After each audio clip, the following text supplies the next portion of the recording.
So, everyone, I know it's really boring often looking at PowerPoints rather than people, but I've sort of put together quite a succinct PowerPoint, I think, for me. So let's go through it all. First of all, actually, just going back to everyone, can I ask if anyone can throw out if you're planning on running a football event or football activity during Refugee Week, and if you've got any thoughts of what that might look like already? Just trying to sort of gauge the room. Actually, yes, good idea. Looking at the chat. Maybe put it in the chat. Okay, no, but I'd love to. Good. Any other thoughts? Are you involved or just interested? Or not quite sure. Okay, so what I'll do, I'll go through this deck, and hopefully by the end of it, you'll have an idea of how. Yes, in Leicester, good. Leicester's a good place for this. You'll have an idea of how it might be different. I don't know if anyone's run any football events before, but if you have or haven't, these kinds of events, I think, will be slightly different, and that's why I'm going to give a bit of a slant on that. Okay, interfaith tournament, interesting, cool. Black Country, good. And actually, with some of those locations you've mentioned, I'll give you a bit of a background on me first rather than jumping the gun. So I work right now as after 1 month in, but before last month, I worked in sport for about 22 years. So I used to work in tennis for the Lawn Tennis Association for a while. I worked for Kick It Out, the anti-discrimination campaign for football, and I worked for the FA for 8 years. So the National Association, the English Football Association. And within that, I also worked for Brentford, the Premier League football club, for a year. And within that, I did lots of work. It was almost all community football. So it's around inclusion of football. So not traditional football development. But I did about 2 or 3 years specifically working around refugees and football. And I did that locally, so with local groups, but also nationally with Amnesty International, UNHCR, and lots of other partners. So one thing, I will be more than happy if you want to contact me afterwards. I'll put my email in the chat, because a lot of football development is often, like most things in life, about who you know rather than what you know. So if you've got any questions about football locally, there's a good chance, if it's in England anyway, that I'll know someone locally or an organisation that I can point you towards. So going back to the presentation, this is about bringing people together through football. So it's not your traditional football tournament where people pay, turn up, try and win, go home. Even though those things can be very social and can be really good for people in terms of personal attributes, not just fitness, I think what we're talking about here is something altogether different. So one thing you need to ask is what you're trying to achieve. So with your event, you've got Refugee Week, you're thinking about football. Football is just a vehicle. So this is the way I always think about it. Football is a really good vehicle. It's a really natural and organic one, but it's a vehicle for your other objective. And I've listed here some of the potential things. So I've used RAS as refugees and asylum seekers, rather than writing it about 50 times. So there's a couple of, and these are not mutually exclusive. So to empower and educate people who are not refugees or asylum seekers. So it could be that you're trying to engage people locally. You might be trying to bring together refugees and non-refugees through football. One of the things I found, especially with asylum seekers, is they'll come into an area, will not know anybody locally, and actually they really want to, but because of their geographical circumstances, it might be stuck in a hotel. It might be that they have no network of friends or family, or it might be that they just don't feel that welcome. Trying to introduce them to local people and give them a sense of belonging and friends who can help them do things in everyday life is really important. You might want to educate local people. You might want to, there might be refugees and asylum seekers who are already playing football, and they might want to develop, whether it's playing or coaching or refereeing. It might be for people's physical and mental health. So one thing that we noticed across refugee and asylum seeker football was almost everyone we came across had some symptoms of PTSD, some form of trauma. And actually one thing that sport, physical activity, football can really, really help with that. If you look at the work that Arsenal, for example, did, Arsenal in the community. It might be teaching English a foreign language. I think more refugees and asylum seekers have a better level of English than people assume. But there are projects, for example, in the Black Country, there's a college, Hales Owen College, which was doing really good work around using football as a way to teach people English. They had some innovative projects. You might have, if you're from a football club, you might be trying to diversify the programs that you deliver. You might be trying to gain funding for future programs. You might be doing really good work, and this is a way of gaining comms. It could be a mixture of all of these. So I would define exactly what you're trying to do, because that will help you then put the details together. And create then, as I say, create your event according to that objective. So for example, timings of the event. If you're looking at men or women, if you're looking at, for example, a female-only event, depends on what country those people might be from, but they might be more likely to be at home in the day, or they might be more likely to be working in the evening, depending on the background of the people. The venue will also be cohort dependent. So some people from different communities might not want to venture too far out because they don't know the locality. So you'd need to find somewhere very close to them. I did work with Gypsy Roma travellers, and we often found that we couldn't run projects outside of their campsite where they were because of the abuse they would get if they left. So we always try to go to them.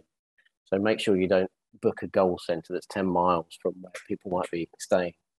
The cost, of course, for refugees and asylum seekers have very limited means, the majority of people. So should it be free? And if it is free, how are you going to fund it? And the format as well. So one thing you might not be aware of is football is very strictly governed in England. And for youth football, there's usually 2-year age bands. So under 14, under 12, under 16. And if you want to affiliate and link to your local county FA, if you had a dads and sons competition, which a lot of communities do really naturally, people, uncles, fathers, children will play football together, trying to affiliate that is difficult. So I would go to those county FAs and talk to them well in advance to make sure they can support you. The comms should be inclusive, appropriate and sensitive. I found that in the past, some refugee asylum seekers won't want their picture taken, depending on where they're from, for obvious reasons. Some people might be more than happy if they are refugee asylum seekers who've been here a long time. So consultation is really key. Safeguarding is a priority. Obviously, as we said, young people may have experienced trauma, which makes safeguard even more of a priority.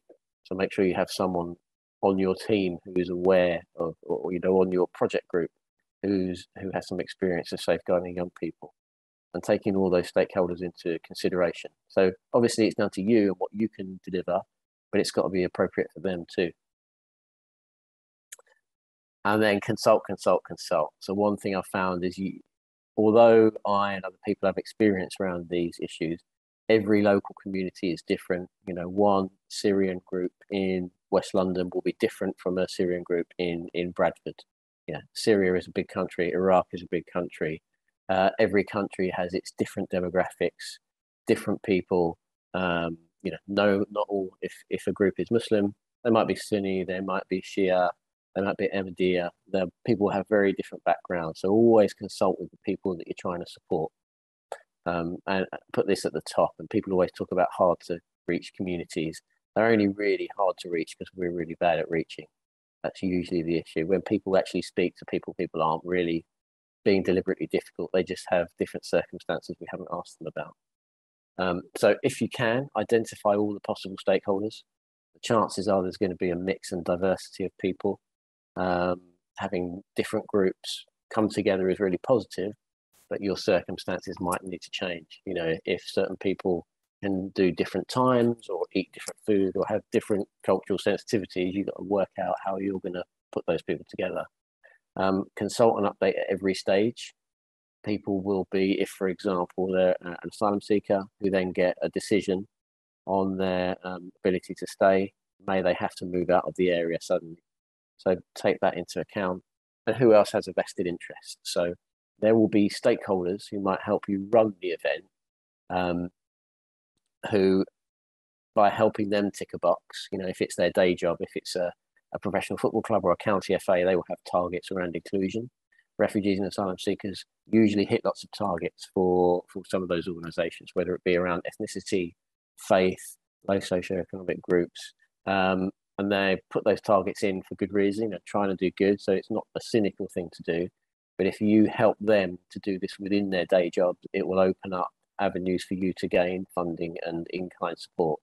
MPs, for example, can be very vested in this, or they can just give you free comms. And corporates. So everyone's probably aware of Section 106. When property developers build a load of flats, there is a legal obligation to invest in local community projects. And Section 106 pots can be very big. And if you're able to access them, you can help. They have to spend that money. You can help them do something good, rather than someone come along with a bit of a white elephant and they'll throw money at it because they have to. If you give them something with integrity, people usually want to do the good thing. And here at the bottom of those reasons, you can get more funding, more people can attend. If you consult and you pitch it right, you can get more volunteers to help you. You can get more in-kind support, which can be really, really impactful. I've found, for example, use of a free venue can save you a whole lot of money. And also can help you do the same in future. Going back to affiliation, if you want to work with the county FA, who are the governing bodies of football, their referees are not allowed to come to your event unless it's affiliated. So you may have referees that want to come, but because you're not an affiliated event, as in you sign up to being part of an FA event, they won't be allowed to come and support your event. Again, positive comms. And you want to build a local movement, I would assume. Most people, I guess, who are involved in Refugee Week are delivering something locally. And you want to create a group or a groundswell of local stakeholders who want to support refugees, whether it be through football or through any other means. And you might get all of those people who become part of that movement through some sort of involvement in this event. And remember that this is one key one at the bottom. It's not about this event, really. It's about the legacy it leaves. So you might see lots of great events where you have great pictures and MP turns up and a professional footballer turns up, then everyone goes home with a sandwich and then nothing ever happens. Actually, if you've got a lower level event where you see the real connections happening afterwards, and you see even a very small group of refugees or asylum seekers who then connected to you and others over the longer term, have a really, really big impact. Just checking the chat. Okay, cool. Okay. Next, decide on the events. You've done all your due diligence. You've done all your planning. Register with Refugee Week once you've decided what kind of event you want. Unlike traditional sports development, it doesn't have to be big. You're working with people for whom this kind of event and this kind of work can have a big impact. We've seen that the impact of regular sport, physical activity, and making friends through sport can have a big impact, especially on things like, as we said, PTSD. So don't be scared to have a smaller event. Having hundreds of people who might have slightly more complex needs can actually be a recipe for a little bit of chaos on the day. So don't be afraid to have a slightly smaller event. Confirm your volunteers. You will all be probably experienced in events run by volunteers, and you probably know better than me, but people have day jobs, people have families. There's no harm in reconfirming because people have 100 other things to do. And one of the dangers is people just on the day or the week before won't be able to support you. Create a marketing and comms plan. Comms is really, really important, whether it be for getting funding or for getting volunteers or for getting people to come on the day. So I would try, especially with refugees and asylum seekers, I would think carefully about how those people consume communication. WhatsApp seems to be a big one, but it might be Instagram. If you look at my picture, I was recently in Lebanon, and there was a guy we met in the camp there, which is on the Syrian border, who was documenting the lives of some of the people in the camp. And he has about 500,000 followers on Instagram. And actually, it's one of the people who's shining the biggest light on that one camp. It's someone who uses Instagram, and everyone I know who I've met now follows him. So think about who your market are, not just the attendees, but some of the people you want to support your event, and make sure you touch on all those comms that are relevant to them. Funding sources, of course, is very key. I don't think Refugee Week have a massive funding budget, but they might be able to signpost you towards people who can. And going through people like your county FA or your local football club, you might then network to other people who might be able to support you. I think there'll be a wide breadth of people who support the notion of supporting refugees and asylum seekers, but I think a large proportion of those won't have any idea about how they can do it. They'll see things on TV and they'll have real human connection to the story. And I think there'll be people out there who are crying out to support a local event if only they knew about it. So networking and thinking cleverly about comms, we're a very connected world now. I think you could get a lot of mileage in that. Double check very practically any clashes. This summer is the Women's Euros. So that could be a positive in that lots of local football clubs or the 12 clubs who are hosting matches will be doing lots of legacy activity between now and June. If you're anywhere near one of those 12 clubs, so for in London, Brentford is the only London club, but Wembley Stadium as well is hosting the Euros finals and the semi-finals, I think. And there's 12 other clubs. So if you just go to the Women's Euros website, you'll see where those 12 clubs are. And if you're anywhere near them, there'll be a massive push for doubling women's football at all levels. It's not just about performance football. So if you have a female football element to your project, then get in contact with those people. Book special guests and stakeholders, organisations you might not have heard about. So people who are linked to both football, sport, and social causes. So like Kick It Out, so Show Racism Red Card. The PFA are the union for professional footballers. So if there's around 80 footballers who have a refugee or asylum seeker background. So I would go through their club or the PFA to try and invite them if they might live locally or have a connection to some of the people who might be coming to your event. And then think about an ideal event.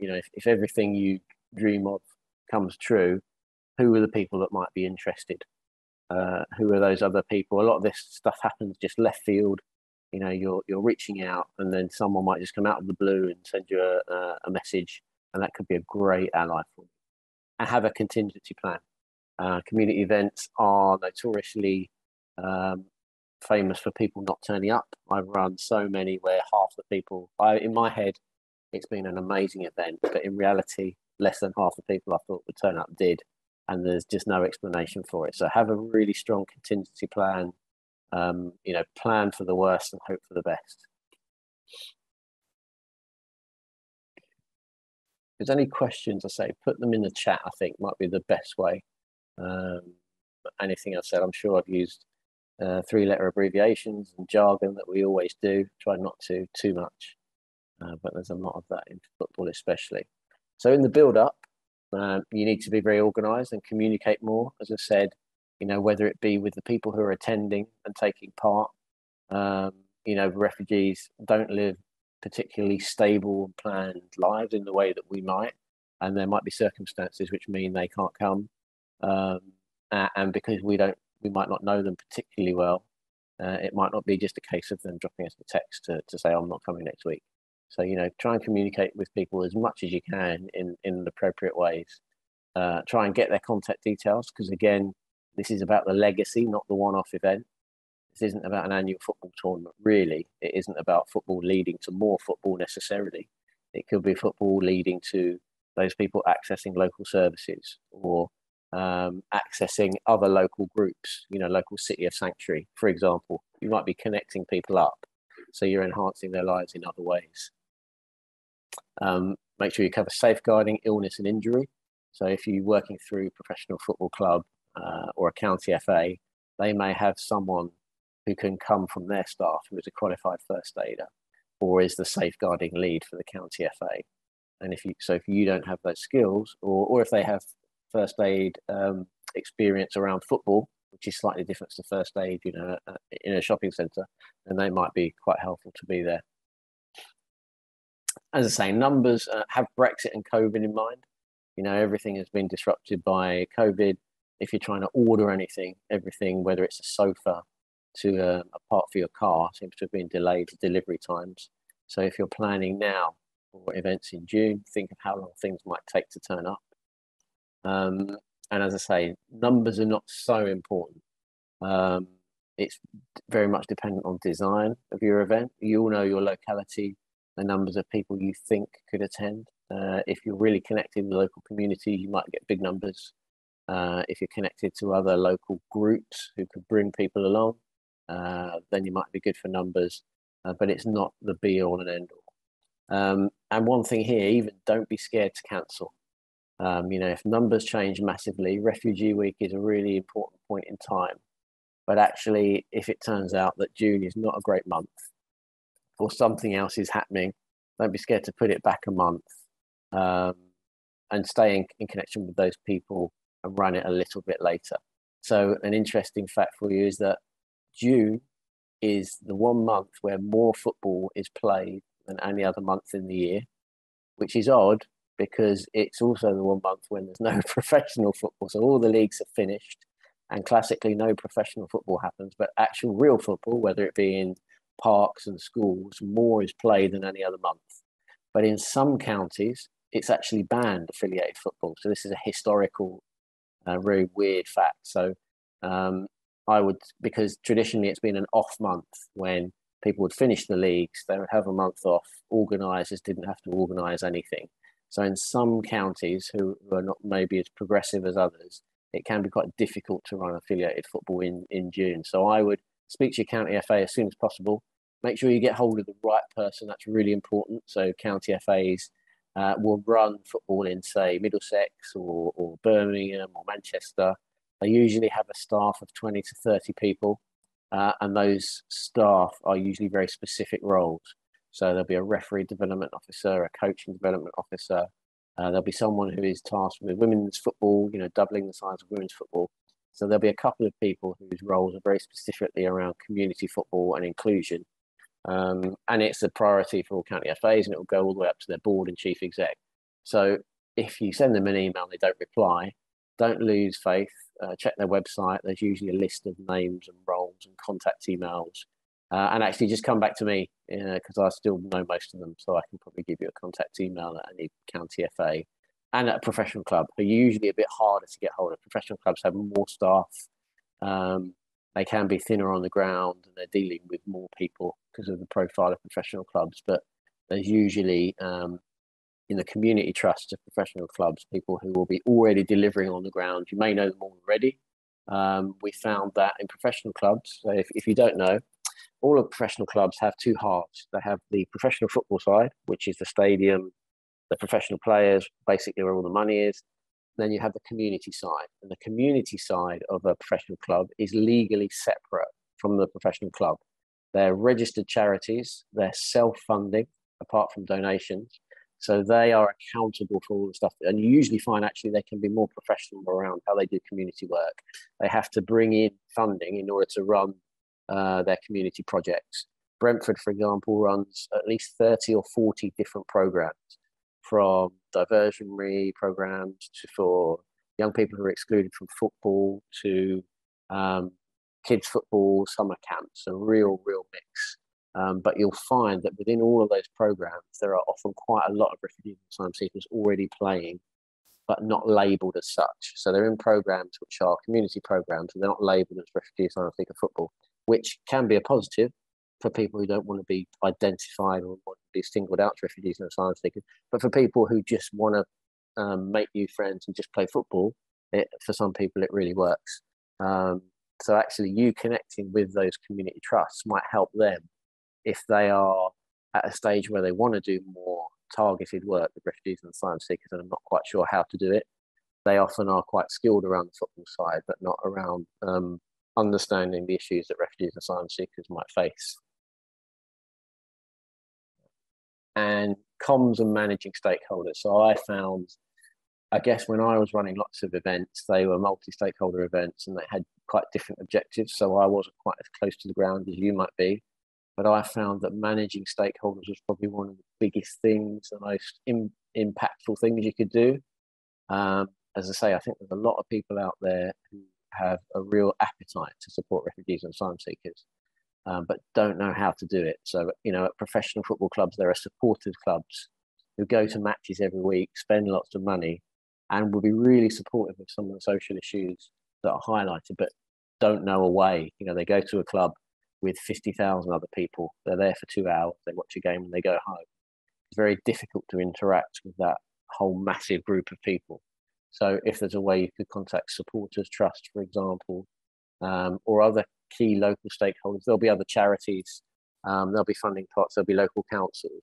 So being proactive and reaching out to those, maybe looking at some of the funding websites out there. I think J4B Funding, Funder Finder, there's a couple of free websites that specifically highlight funding, community funding pots, where there might be something specific. A lot of charities are quite local. They'll fund things in a certain area. So I think just an internet tool, it's quite an easy way to try and identify some of those. In the chat, here we go. Share the recording. On a very practical level, what's the best way for people to go about approaching a local football club? Okay, so I guess it depends on, when you say local football club, what that means. So there will be, in every area, there'll be a semi-pro club, we call them. So trying to think, a club which has players that are not professional. They'll have day jobs, but they'll earn £50 a week by playing football. They might get 100 people turn up to watch them. They usually own their own pitch in a small clubhouse. There's that sort of local club. And as you go up the football pyramid, we call it, you'll have bigger semi-professional clubs up to the Football League. Football League is the 4 divisions at the top, where there are 92 clubs and they're all professional. In the 92 teams, in divisions, they're called divisions 1 and 2. They're the third and fourth division in old money. Those clubs don't have a very big staff. They won't have any funding, but they might be able to help you in kind. Once you get to the Premier League and the Championship, then they're big, high-profile clubs with a lot of influence. Money is difficult to get out of them, I'll be really, really honest. But actually, having them involved and their influence and their profile is really, really useful. If you were to get, for example, I know Stuart's not on this call, but there's a guy who works at Liverpool FA called Stuart Carrington, who does amazing work for refugees up in Liverpool. He has good connections with Liverpool and Everton. He's run events before where some of the players have turned up and shown their face. So there are, I'm trying to think if there's Dayan Lovren, if he's still at Liverpool, has a refugee background. I know there's about 70 or 80 players across the Championship and Premier League. Benteke at Palace. There's a long list now. Typically, I can't remember who the rest of them are. There's a couple of Iraqi players currently slightly down the divisions. There's at least one Syrian, at least one Lebanese international who was at Brentford. Go Google that. If you do want to hold it earlier, to keep an eye on it, yeah, that's right. So Ramadan is pretty much all of April. It starts around the 1st or 2nd of April, and then Eid will be the first few days of May. I play football and I still play during Ramadan, but the majority of Muslims won't. Not just because they're not eating, because a lot of people will play in the evening, but simply because people will spend a lot more time with family. Their lifestyle will change. People, work will take a back seat. People will be a lot more spiritual. Although you only eat for an hour or so at the end of the day, there's a lot of preparation. Families come together to prepare food. So people's lifestyles will change for the whole of Ramadan. And people usually just cancel all the football. All the Muslims I know, British Muslims especially, will just not do anything. So there'll be a minority of people who might still play, especially young people. So you'll find children in Muslim families, at least I've found through British Muslims, up to the age of about 12 will carry on playing if they play regularly. But outside of that, most things will be put on hold. So that's for the whole of April. But luckily, that's a fair way off, and people will be well back into it in terms of Refugee Week. Yes, definitely, Emily. Exactly. So actually, as I've pretty much There's the next slide is Q&A. So if anyone has any questions, either verbally or in the chat, go ahead.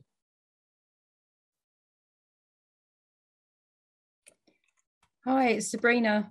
Hi. Hello, Kevin. My first thoughts was this excites me. I'm not a footballer, but my partner is. For me, I'm just thinking of all these crazy ideas about the clubs that I live near, if I could use their facilities. I'm actually from Charlton. Okay. That's a nice ground. I remember when it was derelict, it was rebuilt a few years ago when they got into the Premier League as well, which they're not in anymore. But yeah, that's my first thought. And I would love to run an event where I could have like a male match, a men's match, because I've noticed that there is a lack of sign up and interest in refugee community groups from the male sort of gender compared to the female. So I thought maybe sport is a good way to help men connect, because it's something they can more relate to, rather than talking about problems and issues openly in workshops. So that was my first thought. But then when you mentioned about females in football, is a big drive for that as well. And I like the idea of offering something like that. And then my partner's son is also a big into football as well, and he gets training and stuff. So I thought, oh, maybe he could help run a children's version. So is that too much? Am I thinking too big now with maybe 3 matches? No, I think it's very I think weirdly, like all football development, actually, it's very localized. So I would look at what your refugee profile looks like locally. Like connect with the people, with the organisations that are already working regularly with refugees, and they'll know their preferences. So I'll give you a good example. We're in Ireland. We ran men's regular men's refugee football, and we couldn't work out how to get the women involved, because actually typically the men went to play football and left the women at home with children, and it worked culturally for them, but we wanted to get everyone involved, and actually the women weren't interested in football, so sometimes we can't dictate what they want. So actually in the end, after consultation, there were some craft workshops that the women were interested in, and we ran them alongside football at the same time. So it might be that you go in with an idea around football, and so for example, if you look at Shia community, especially say around North London, volleyball is massive. So volleyball is by far the biggest sport for that community, and it might be that they'd prefer to do something like that. But in Charlton are a really good club. They've got one of the best community trusts. They've got a centre called the SCORE project. I can't remember what SCORE stands for, but it's a massive 3G indoor pitch.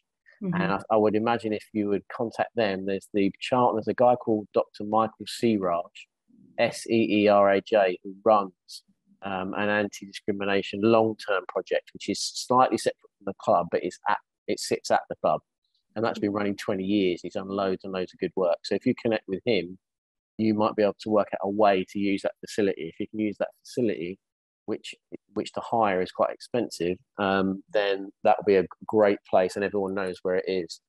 I would say speak to the county FA, so that would probably be London FA or Kent, depending on exactly where you are, and they will have staff who can help you with the technical side. How to run a tournament, things you need to remember. Youth football is probably as much about administration as actual football. Once you get all the kids in on a pitch together and you give them the ball, then they're perfectly happy. But it's all of the administration and safeguarding and rules and regs. So I would definitely, for the football side, speak to the county FA, because they probably won't have funding, but they'll be able to profile and give you comms. And if they can just give you one member of staff for the day, that person will take care of the football side for you. And you also may be able to get a referee. Yeah. And I think referees would really support this, because, they don't get the abuse they would get in the leagues, and it gives them an opportunity to play their part. Oh, yes, third, of course. Yeah. So someone just put in there, third. Oh, Chris is on here. Chris Stone, Dr. Chris Stone, should call him, is a long-term links to Third, Football Unites Racism Divide. So it's a long-term anti-racism charity in Sheffield that's been supporting refugees and asylum seekers for decades. In fact, there is an African refugee who came through the programs there and is now one of their key organisers, a long-term member of staff who organises a lot of their work. So that is a an excellent example of success. You know, we talked about legacy and it not just being about one event. I think they run football regularly. They have regular competitive teams, but the bigger picture has been that those people are now part of society. He actually wrote his PhD on refugees and asylum seekers and the sense of belonging in football. So if you Google, Chris will be able to tell you exactly, or even give you the link. It's 80 pages, but it's a good read if you're someone who can read, has a longer attention span than me. But it's very local, and I would say each professional football club and county FA is different, and the contact to each one will be different. So it's really, I would say, the learning there is just to plug away a bit. If someone doesn't reply to your first email, just keep going, because once you get to the right person, they will give you really good support. Thank you. I think with football, the thing where we're lucky is everyone loves football. You know, there are some people that are not massive fans, but everyone's aware of it. It's part of the fabric of society. You know, if you go anywhere in the world, you get into a taxi, the chances are they see someone hears you're English, they'll probably ask you who you support in the Premier League. You know, it's embedded that much in society that almost everyone, if they don't play, they've got some interested in it. And it can be something that you can just have a conversation with people about, which makes it really, really useful way of just bringing people together, forgetting about the competitive or the exercise side. Any more questions? Or Mind if I add something, Kevin? It's not. Yes. Go. So hi everyone, my name's Lauren. I work for Comic Relief in our Sport for Change team. Great. So I suppose sort of a reflection and maybe suggestion on my part. Most of my work isn't about specific events like we're talking about today around football, but I think thinking about Sabrina's point in terms of involving men, if there's not often that much buy-in from those groups, I'll put my email in the chat, but I suppose just there might be space to have a conversation about that more. I manage quite a few different projects. I can see someone from Refugee Council who have a cricket project that's fantastic that I manage. So just maybe if there's a space where we can either put you in touch with different projects or have a conversation about how sport can be used in more kind of long-term projects. Sometimes it's just as a hook, and then we have, separate services that refugees and asylum seekers might need. And sometimes it's more kind of long-term support. But yeah, I'll put my email in the chat if anyone wants to have a conversation. Maybe I can put people in touch with being kind of I'm not an expert myself, but I have that central point with lots of different organisations that you support. So that might be helpful. Definitely, yeah, because I know obviously Comic Relief are quite a big funder, and you'll have a real breadth and understanding of the different groups out there. So, networking is a really, really big one, because you can connect with people who've done something similar, or have similar experiences. So yeah, 100%. And you're right around my experience has been that generally refugees sometimes come over as families. But when people are interested in football, there's usually a sharp divide where it's either the kids or the fathers who will play. And traditionally, don't play as much. And that's something that when I was at the FA, we were pushing quite a lot. So Amnesty and the FA fund a project right now, which has been funded the last 2 or 3 years, where they're working with 5 professional clubs to fund a project in each area where the professional club and the county FA and a local charity are supporting specifically female-only refugee football programs. So the 5 clubs are, I think, Villa or Leicester, Doncaster, Liverpool, one down in Middlesex. Can't quite remember who the 5th is. But if you Google it, someone called Rachel Pavlo at the FA is really, really supportive. So I always just go to LinkedIn.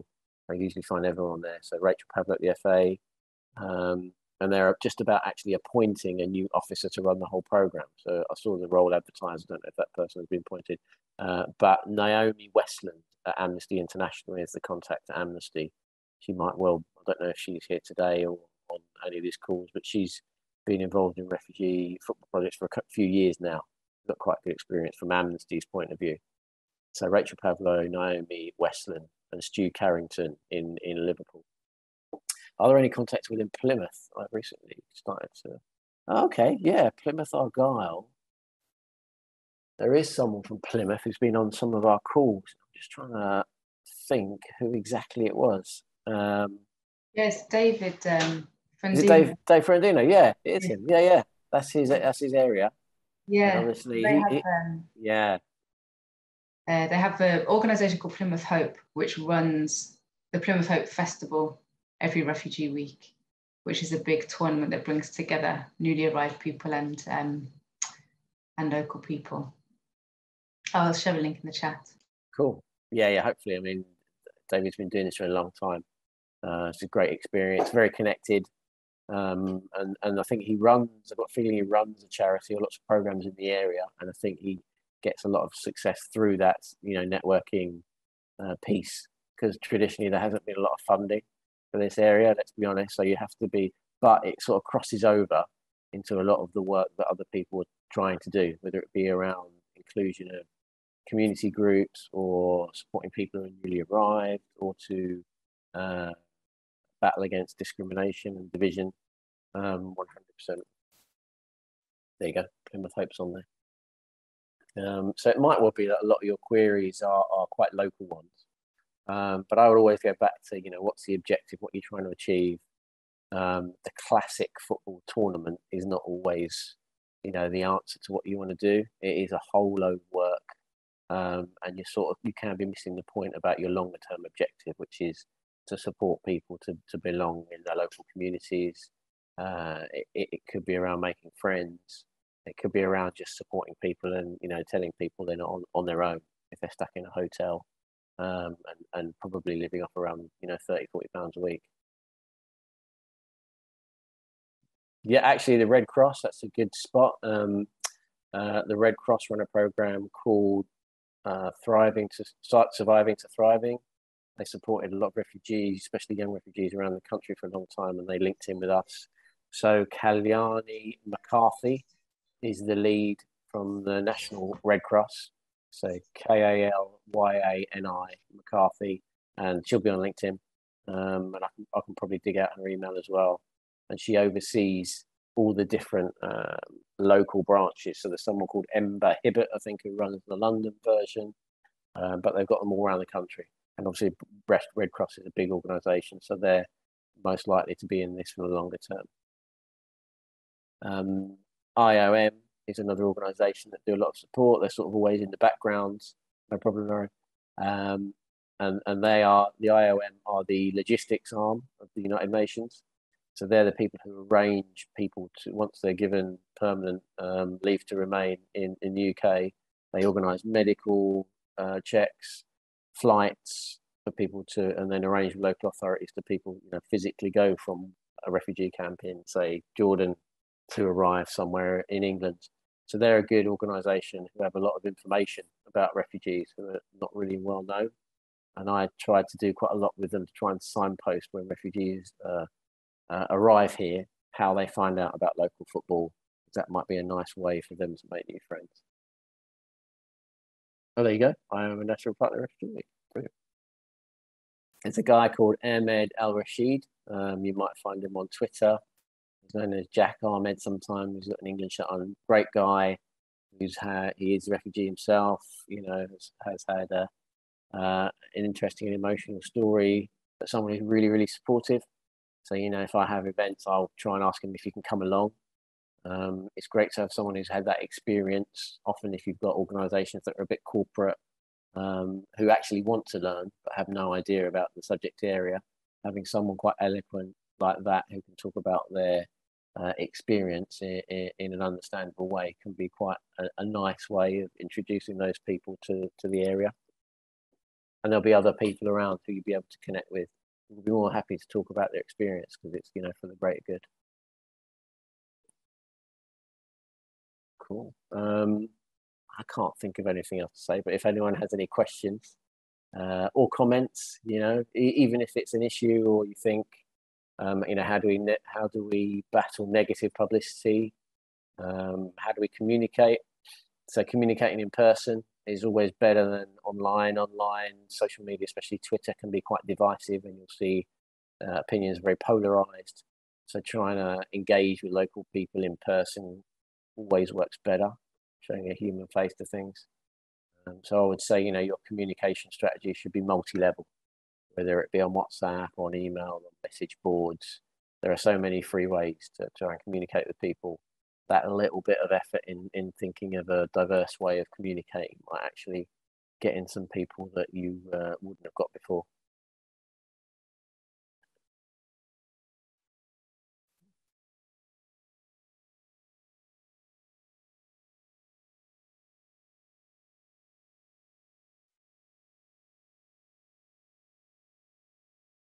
Yes, good point, Kerry.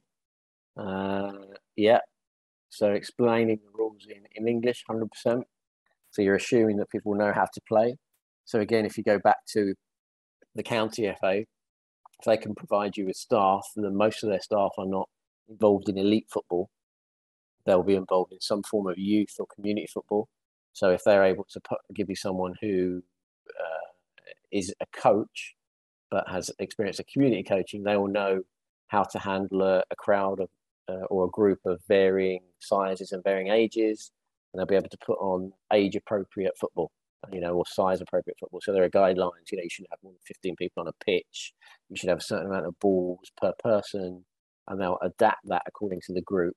And they'll, a bit like a school teacher, will know how to deal with different ages of pupil. They'll be able to design a program that is fun and enjoyable. Yeah, because at the end of the day, you want people just to enjoy and be able to communicate and have fun rather than be competitive.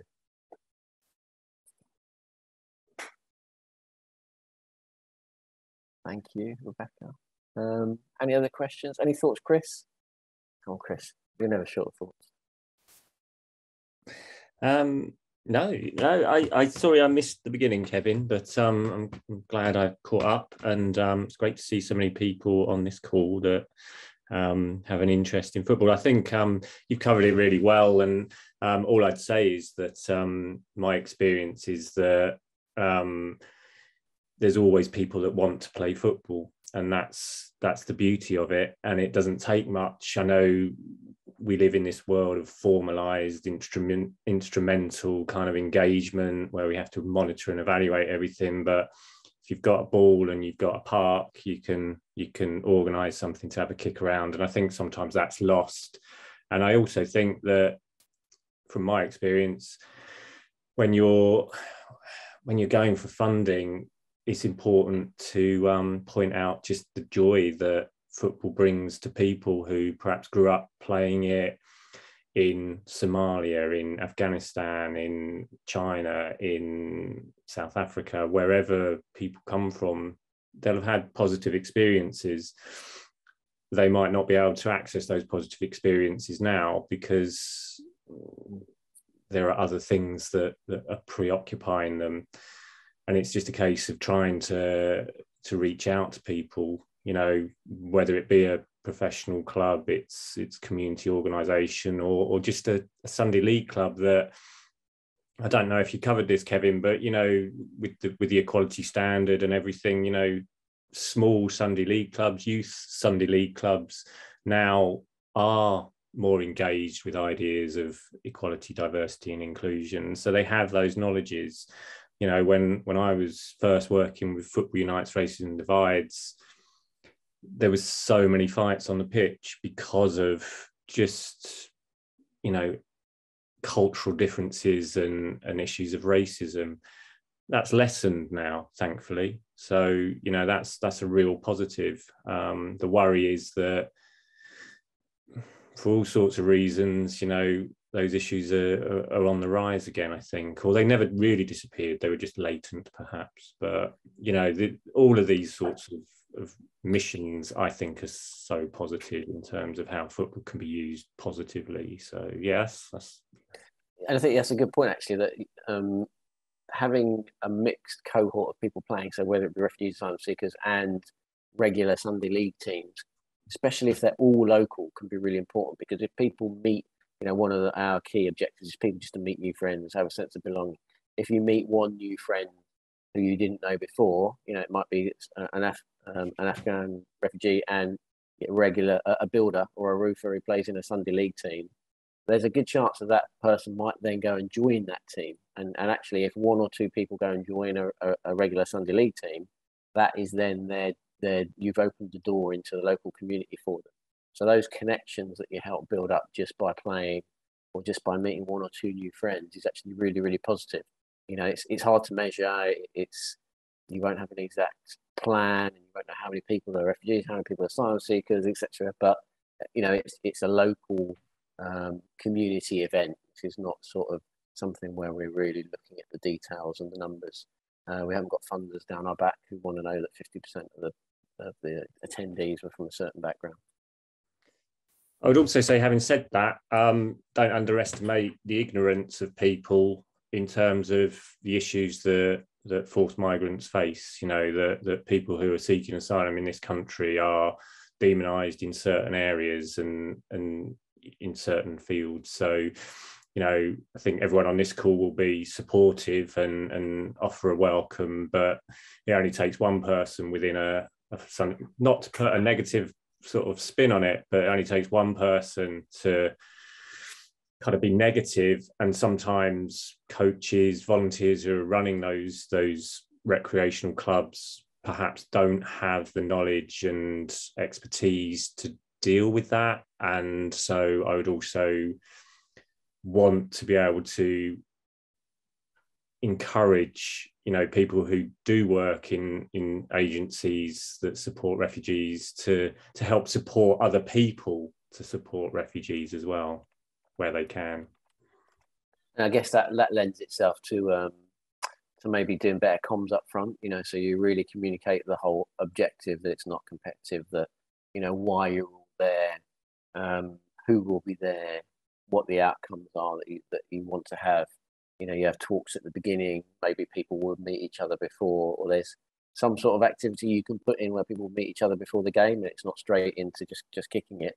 Is a way you can probably diffuse that and turn it into a friendlier affair.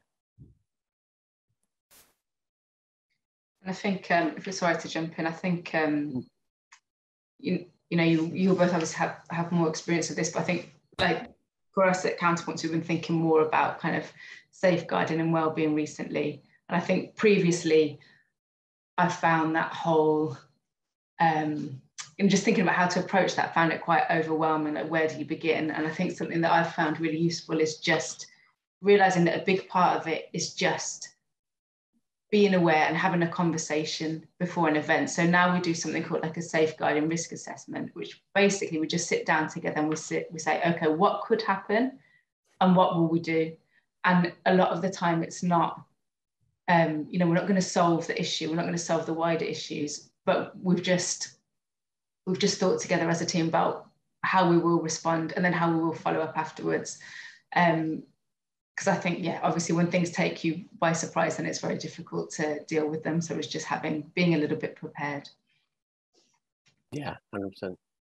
You know, just having a conversation. I mean, that could even be your strap line. If your overall objective is everyone who turns up has a conversation with someone new, you know, you do the old icebreaker when you go to a new company. It's just it's something like that. You talk to someone different, you learn their point of view, and you also play football. You know, football is the hook, we always say, for everything else you want to do in the world, because that will always get someone out of their house or out of wherever they're staying just to come and kick a ball around. And then once you've got them there, you've got a captive audience.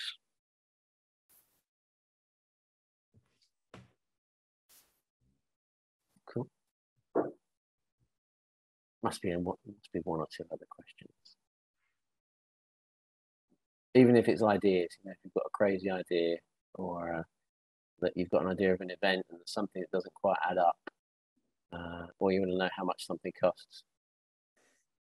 So venue hire is a big one. If you can get a venue, for example, goal centres are ridiculously expensive for what they are. You know, you pay for a play for an hour in an evening, and it'll be £90 for a tiny pitch, but they're usually always empty in the day. Because everyone who's got the money to pay for football is usually at work. So if you're going to approach goals, think about going there in the daytime, approaching the manager, thinking of what ticks the box for them, think of what will enable them. They'll probably want to give you the pitch, but they might have to circumvent some sort of internal guidance about, you know, drumming up revenue. If you can get some positive comms for their company, you know, in your comms, you'll mention how supportive goals has been. then great, you saved a couple of £100. You might get to use the venue again. There might be discounted community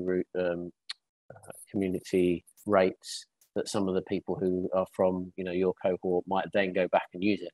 They might have thought it was too expensive, but you're finding a way for them to use their dead capacity and still fill those pitches in the daytime. So there's loads of creative ways you can think by speaking to those different stakeholders to try and make it work.